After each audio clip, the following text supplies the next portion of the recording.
రూపం మార్చుకున్న అంటరానితనం అంటే మన ఎస్సీలు, మన ఎస్టీలు, మన బీసీలు, మన మైనారిటీలు, మన నిరుపేద పిల్లలు చదువుకునే ఆ గవర్నమెంట్ బడులలో ఇంగ్లీష్ మీడియం చదువులు చెప్పడానికి వీల్లేదని కోర్టులకు వెళ్ళి సైతం పిటిషన్లు వేయడం కూడా రూపం మార్చుకున్న అంటరానితనమే. ఆ పేద వర్గాల పిల్లలకు ట్యాబులు ఇస్తే అందులో వారు చూడకూడనివి చూస్తున్నారంటూ వాళ్ళ పిల్లల చేతుల్లో కూడా సెల్ ఫోన్లు ఉన్నాయని, ట్యాబులు ఉన్నాయి అన్న విషయాన్ని ఉద్దేశపూర్వకంగా కూడా మర్చిపోతూ డిజిటల్ లిటరసీని మన పేద పిల్లలకు ఇవ్వటానికి వీల్లేదని చెప్పి కుట్రపూరితంగా రాతలు రాయడం, వాదించడం కూడా రూపం మార్చుకున్న అంటరానితనమే. స్వాతంత్రం వచ్చి 77 సంవత్సరాలు గడుస్తా ఉన్నా కూడా ఇప్పటికీ కూడా అలాగే మిగిలిపోయి ఉన్న ఈ రూపం మార్చుకున్న ఈ అంటరానితనం మీద ఈ 56 నెలలుగా మనం చేస్తా ఉన్న ఒక సామాజిక, ఆర్థిక, రాజకీయ యుద్ధానికి నిలువెత్తు నిదర్శనంగా ఈ అంబేద్కర్ గారి విగ్రహం ఎప్పటికీ కూడా కనిపిస్తానే ఉంటుంది. ఈ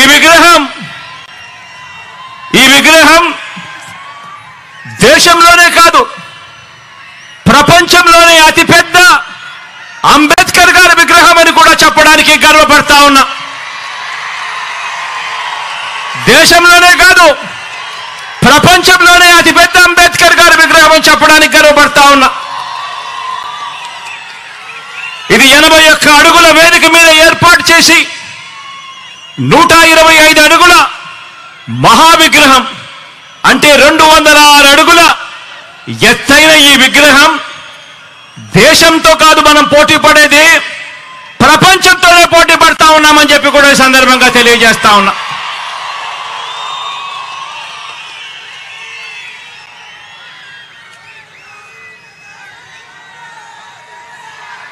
తరతరాలు కూడా ఈ ఆకాశమంతటి మహానుభావుడి, ఈ ఆకాశమంతటి వ్యక్తిత్వాన్ని గుర్తు చేసుకోవాలి. ప్రతి పిల్లాడు, ప్రతి పాప కూడా ఆయన జీవిత చరిత్ర నుంచి స్ఫూర్తిని తెచ్చుకోవాలి. ఎందుకంటే అభివృద్ధికి, అభ్యుదయానికి మధ్య అవినాభావ సంబంధం అంబేద్కర్ గారి భావజాలం. ఇలాంటి భావజాలం మన పెత్తందారులకు మాత్రం నచ్చదు. పెత్తందారులు అంటే ఎవరో మీ అందరికీ బాగా ఈ పాటికి అర్థమై ఉంటుంది అనుకుంటా ఉన్నాను.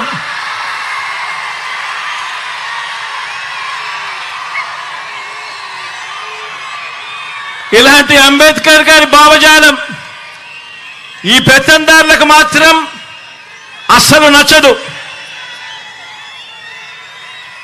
దళితులకు చంద్రబాబు నాయుడు గారు సెంట్ భూమిని ఇళ్ల నిర్మాణానికి ఇచ్చింది లేదు, అంబేద్కర్ గారి విగ్రహం నిర్మించింది అంతకన్నా కూడా